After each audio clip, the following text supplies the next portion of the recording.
کیا کسی وسیلے سے دعا مانگنا شرک ہے؟ جب وسیلہ بنا لیا تو وسیلہ بنانا ہی شرک کی نفی ہے،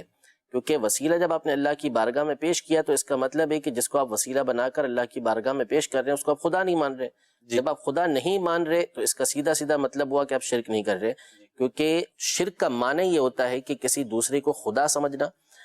یا اللہ تبارک و تعالیٰ کی مثل سمجھنا کہ وہ اللہ تبارک و تعالیٰ کی طرح ہے،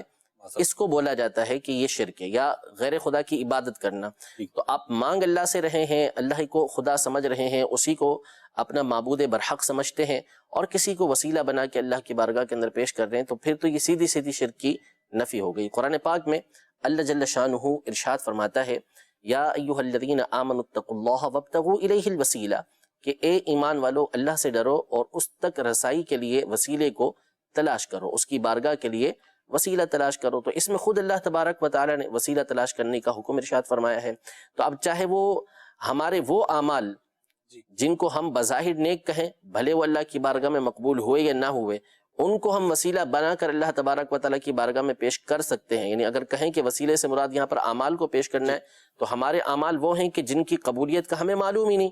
لیکن اس کے باوجود ہم اس کو اللہ تبارک و تعالیٰ کی بارگاہ میں جب وسیلہ بنا کے پیش کر سکتے ہیں، تو پھر وہ ذات اقدس کہ جس کا مقبول ہونا اللہ کی بارگاہ میں یقینی ہے، یعنی نبی کریم صلی اللہ تعالیٰ علیہ وآلہ وسلم کی ذات گرامی، تو ان کو یقیناً اللہ تبارک و تعالیٰ کی بارگاہ میں وسیلہ بنا کے پیش کیا جا سکتا ہے۔ حضرت سیدنا عمر رضی اللہ تعالیٰ عنہ کی حدیث صحیحہ کے اندر موجود ہے